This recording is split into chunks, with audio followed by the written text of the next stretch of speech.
성화되어 가야 된다는 사실입니다.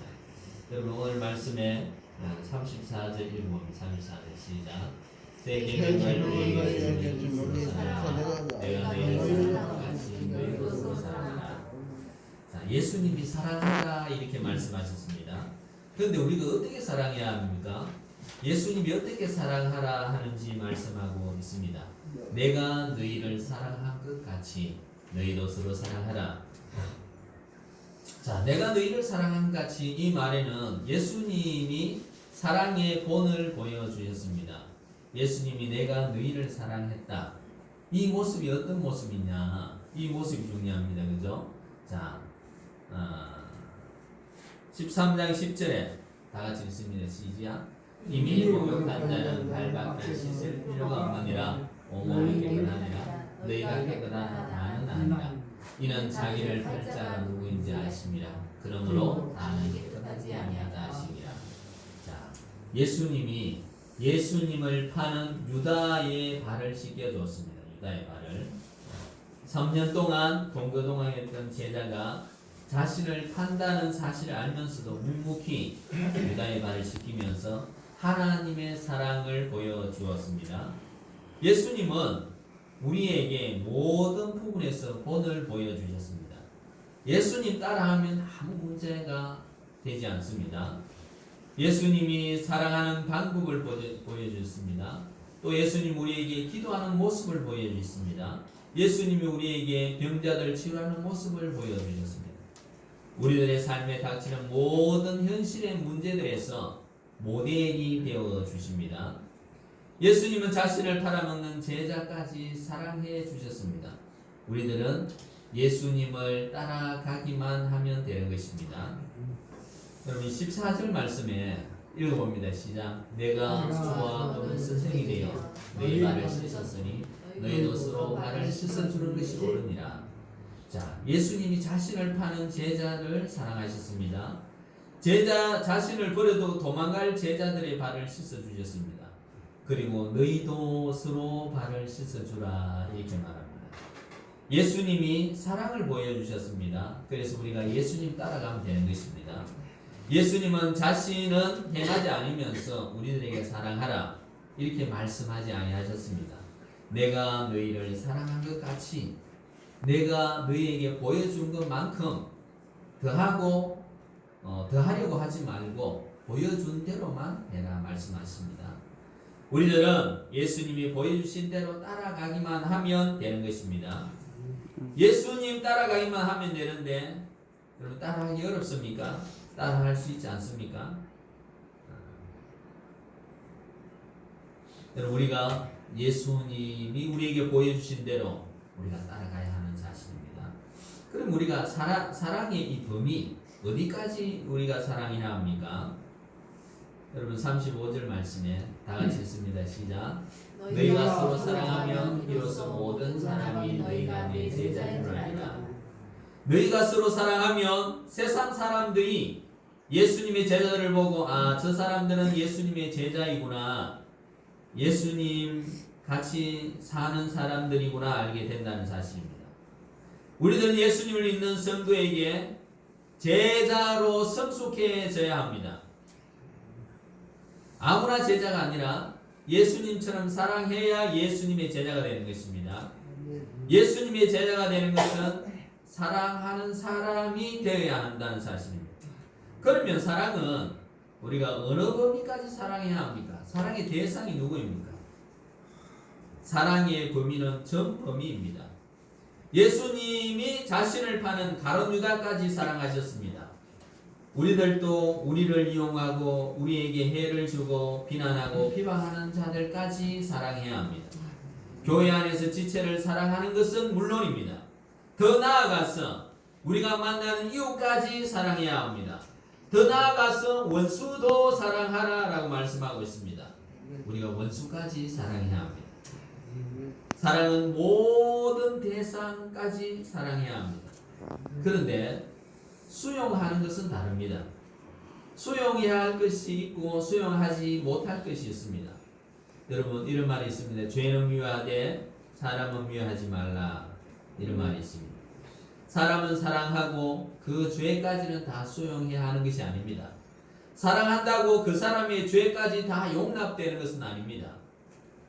사랑하고 죄는 수용될 수 없습니다. 사랑하라고 해서 죄까지 또 잘못까지 다 수용해 주라는 말이 아닙니다. 사랑한다고 해서 이래도 좋고 저래도 좋고 이거 아닙니다. 교회 안에서 우리가 은혜로 넘어가자 이렇게 말합니다. 죄도 은혜로 넘어갈 수 없습니다. 죄는 철저하게 회개할 때 용서가 되는 것입니다. 사랑은 끝까지 사랑하되 죄는 철저하게 구별하고 죄를 회개하도록 우리가 권면해야 하는 것입니다. 여러분 다윗을 보십시오.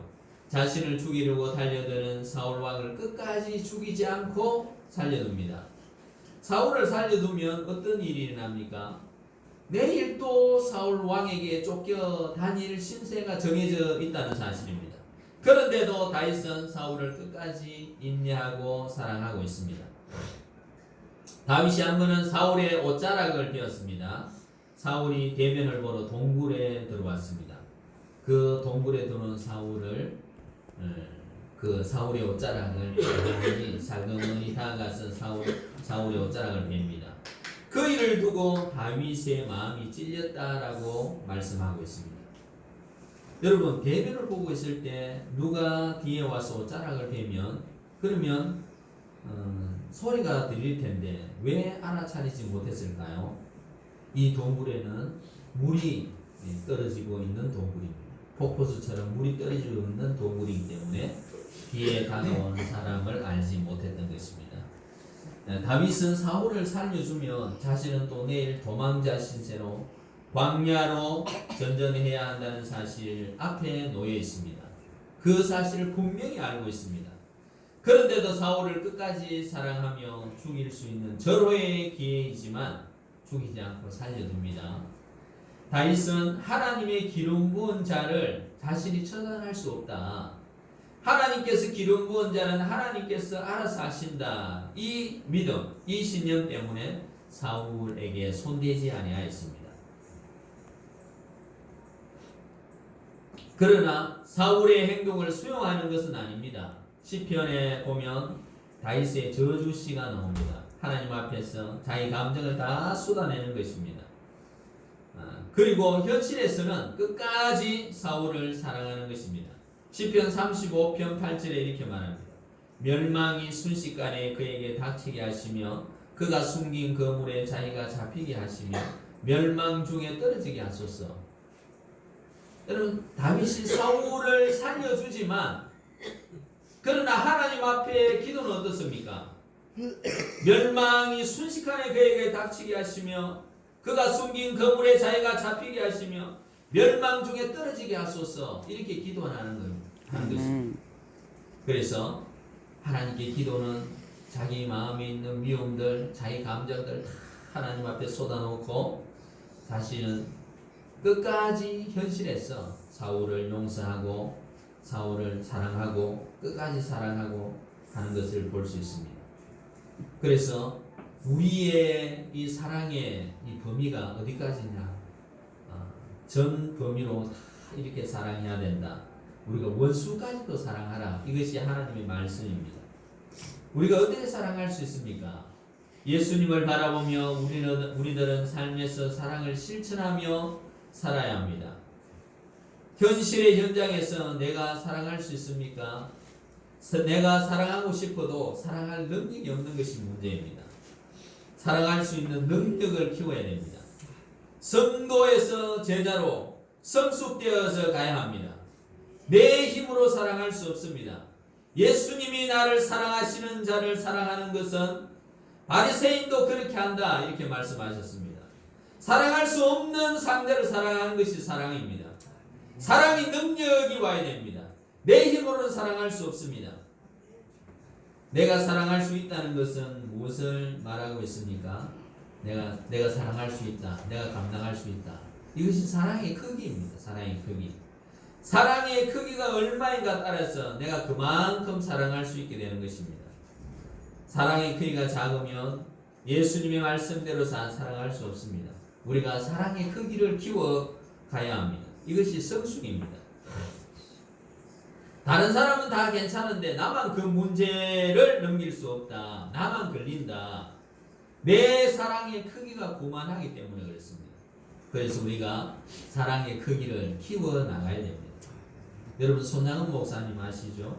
자기 아들 둘을 죽인 그 좌익 청년을 자기 아들로 입양했습니다. 입양.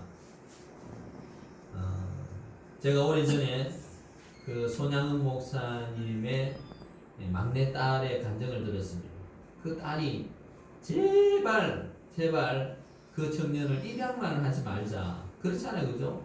자기 오빠 둘을 죽인 그 청년을 또 자기 오빠로 이렇게 된다면 그건 감당할 수 없잖아요, 그죠? 그렇지만 손양은 목사님이 자기 딸에게 이렇게 말합니다. 원수를 사랑하라 하는 말이 이게 하나님 말씀이다. 내가 하나님의 말씀이기 때문에 이걸 따라야 되고 내가 그 청년을 내 아들을 죽인 청년을 내가 입양해야 된다. 이렇게 말하는 것입니다. 그래서 그 하나님의 말씀을 지키기 위해서 손양은 목사님 얼마나 많이 기도하고 얼마나 자신을 부인했겠습니까? 그죠? 우리가 큰 고통이 되는 그런 사건이 나면 그걸 잊어버리면 그만인데 자기 자식 죽인 그 아들을 자기 아들로 입양해서 늘 보게 되는 거예요. 늘 보게 되고 그 기억이 떠오르고 그 아픈 상처가 또 기억이 나는. 그렇지만 하나님께서 원수를 사랑하라 말씀하시기 때문에 그 말씀을 지키려고 그렇게 원수를 입양하는 것입니다. 여러분 우리가 사랑의 크기를 키워나가야 되는 겁니다. 고린도서 13장 11절 이렇게 말씀하십니다. 여러분 내가 어렸을 때는 말하는 것이 어린아이와 같고 깨닫는 것이 어린아이와 같고 생각하는 것이 어린아이 같다가 장성한 사람이 되어서는 어린아이 일을 버려놓으라 이렇게 말합니다. 장성하면 어린아이의 일을 버린다. 여러분 어린아이들은 많이 싸웁니다. 우리 해찬이 언율이는 하루에도 수십 번씩 싸웁니다. 하루에도. 근데 이제 자라나면 싸우지 않게 되는 겁니다. 왜 그러냐면 성장하기 때문입니다. 성장하면 작은 일은 다 지나가는 것입니다. 예수님은 다 아시고 유다의 발을 다 씻어주셨습니다. 제자들이 다 도망갈 줄 알면서 제자들의 발을 씻어주셨습니다. 우리의 삶에도 나를 이용하고 또 나를 모해하고 나를 함정에 빠뜨리는 사람들이 있습니다. 나를 파는 사람들도 있습니다. 그 사람까지 우리가 사랑할 수 있는 이 사랑의 크기를 키워나가야 된다는 사실입니다. 사랑의 대상은 어디까지입니까? 전부 다입니다. 전부 다. 원수까지. 원수가 누군지 아시죠? 자기 옆에 있는 남편 원수고 평생 원수 그러잖아요. 그러면 사랑해야 된다는 거죠. 사랑해야 된다. 여러분 송천동 건물을 사서 제가 얼마나 많이 고생하는지 여러분 몇 번 이야기해서 아실 것입니다. 그 이제 부동산 중개인이 이제 임대를 놓고 이제 하면서 이렇게 이야기합니다. 5년 지나서 임대료를 5% 올릴 수 있다. 그 왜냐면 제가 이제 그때 임대료 굉장히 싸게 그 주위보다 굉장히 싸게 임대를 줬거든요. 저는 임대료를 이제 경제가 어렵기 때문에 싸게 해주는 게 좋은 줄 아는데 임대료를 싸게 해주니까 이 건물이 팔리지 않는 겁니다. 그 투자 목적으로 살 사람들이 임대료가 좀 이 돈 이자보다 높아야 이 건물을 사서 투자 목적으로 사는데 임대료가 너무 싸니까 사람들이 사지 않는 겁니다. 그래 이제 그 사람들이 그 부동산 중개인이 5년 후에 5%를 올릴 수 있다. 또 5년 후에 또 5%를 올릴 수 있다. 이렇게 말하는 겁니다. 그래서 아무래도 이게 좀 알아봐야 되겠다 싶어서 제가 이제 부동산 중개인을 이제 새로 모색을 해가 그 사람한테 물어봤습니다. 인천에 계신 분인데 물어보니까 계약 기간이 지나고 1년마다 5%씩 올릴 수 있다고 말하는 겁니다. 그 이제 임대 기간은 5년씩 또 5년씩 이래서 10년까지 보장해 줘야 되는데 임대료는 1년마다 5%씩 계속 올릴 수 있다고 이렇게 돼. 그것이 임대차 보호법이라고 말해 주는 겁니다. 그래서 그 부동산 중개인이 저희 거짓말을 한 겁니다. 왜 거짓말을 했냐면 그렇게 이제 임대료도 못 올리게 해놓고 그러면 이제 제가 이제 건물을 값싸게 팔도록 그렇게 이제 유도하는 겁니다. 그렇게 해서 이제 건물을 또 건물을 팔려야 자기한테 또 저 중개 수수료가 생기고 하니까 어떻게 하든 사게 팔리게 하도록 그렇게 한 겁니다. 그래서 제가 그 사람을 미워하지는 않지만 우리가 지혜롭게 대처를 해야 되겠다, 여러분. 사람은 사랑하되 모든 일에서 지혜롭게 대처해야 됩니다. 세상 지식에 대해서도 세밀하게 정보를 수집하고 그게 함정에 걸리지 않도록 그렇게 준비해 나가야 된다라는 사실입니다. 예수 믿는 사람들은 다른 사람들이 거짓말 한다고 잘 생각하지 않습니다. 다 믿어줍니다. 그죠? 또 목회자는 더더욱 그렇습니다. 다른 상대방이 거짓말 한다고 생각하지 않습니다. 다 그 말을 진실 그대로 믿어주는 것입니다. 그래서 손해보는 경우가 있습니다. 그래서 우리가 세밀하게 정보를 알아보고, 그러나 사람은 미워하지 말고 사랑해야 된다. 사랑을 하고 그 다음에 정보는 세밀하게 준비하는 그런 자세가 필요하다는 사실입니다. 우리가 성도들을 깊이 사랑해야 합니다. 왜 사랑해야 되느냐? 우리들은 천국에서 영원토록 함께 지낼 지체들이기 때문입니다. 형제 사랑하는 게 첫 번째입니다. 지체들을 사랑해야 됩니다. 여러분, 하나님 말씀이 어떻게 말씀하십니까? 자, 여러분, 요한일서 3장 10절 읽습니다. 시작. 이러므로 하나님의 자녀들과 마귀의 자녀들이 드러나느니 무릇 의를 행하지 아니하는 자나 또는 그 형제를 사랑하지 아니하는 자는 하나님께 속하지 아니하느니라. 자, 우리가 형제 사랑하는 것 첫 번째다, 이렇게 말씀하고, 그 다음에 우리가 이웃을 사랑해야 돼요. 이웃은 누구이냐? 나의 도움이 필요한 사람들이 이웃입니다. 나의 도움이 필요한 사람이 이웃이다. 우리가 12월이 다가오는데 12월에 우리가 이웃을 돌아보는 그런 성도들이 되어야 될 줄 압니다. 그리고 우리가 사랑할 수 있는 능력을 길러야 됩니다. 내 능력으로 할 수 없고, 그래 우리가 성령의 능력을 받아야 돼요. 성령의 능력을 받아서 우리의 사랑의 크기를 자꾸 키워나가야 됩니다. 사랑의 크기 키워나가서 그리고 우리가 사랑해 나가야 된다.